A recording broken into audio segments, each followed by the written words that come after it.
I was in college sophomore year, 1972 in the spring, and I was flunking out of Gettysburg College. And one of the upperclassmen, a senior, said, "You need to get a boat class." I go, "What do you mean a boat class?" It's the definite B. You need to get a class that will give you a definite B. So I took this Speech 101 class, public speaking, which I had no intention of being any kind of public speaker. And Harry Bullock, this very gay guy who became sort of like almost like my comedy mentor.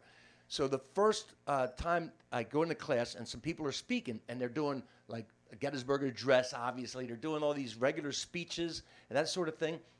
And Harry said, "You can do anything you want."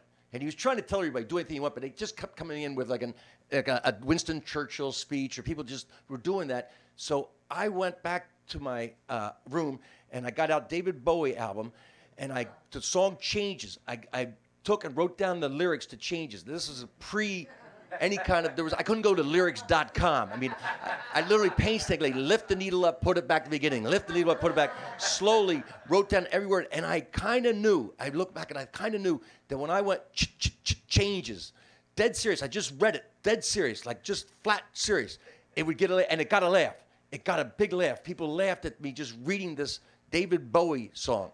And after the class, everybody was leaving, and Harry Bullock pulled me aside. He said, "That was very funny. Can you do that again?" Like, he almost challenged me. "Can you do it again?" So I went back for the next class that I had to speak, and I took the Rolling Stones song "Sympathy for the Devil," and I wrote a parody of it. I wrote, my dad was in the insurance business, so I wrote "Sympathy for the Insurance Salesman."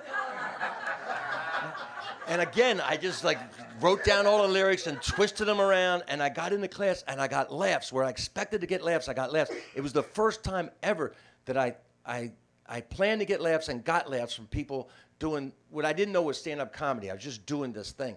And Harry Bullock said, "You're very funny."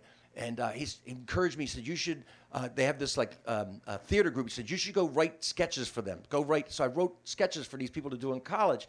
And he would take me down to see plays down in Washington, D.C., and he took me to see Dr. Strangelove at a theater, which he sort of gave me Lenny Bruce albums, which I hadn't had before. And he sort of helped me get into comedy, more into comedy. And I still didn't, there was no way that I understood to get to perform. And the only time that I came close, the only time I came close before I actually performed stand-up comedy, in 1976, 4th of July weekend, at a place called the Ocean Drive Inn down in Wildwood, New Jersey. Now, this is bicentennial anniversary of our country's birth. It was 4th of July weekend. It was the wildest weekend. Everybody was down there getting drunk, getting hammered. There were flags everywhere. And two guys who went to my high school, who were a couple of years ahead of me, they were the hosts for this talent show at this Ocean Drive Inn. And so we went there, my buddies and I went there, and my buddy's like, "You should go up and do something funny." That we didn't even know. We didn't say like, "Go do stand-up comedy." We didn't know anything about this. "You should go up and do something funny. You go be funny. You're funny." So I said, "I'll go up and do something funny." He said, "Okay." The two guys, Dave and Dave, they did impressions, like John Wayne impressions and stuff like that. And they bring acts up, almost all singers. So they said, "You'll be after this next singer." Well, the next singer did two songs. "I'm a Yankee Doodle Dandy," and "It's a Grand Old Flag." July 4th, 1976. The place went crazy. People were jumping up and down. They were screaming. And so when this guy ended, I mean, people were standing up on tables screaming.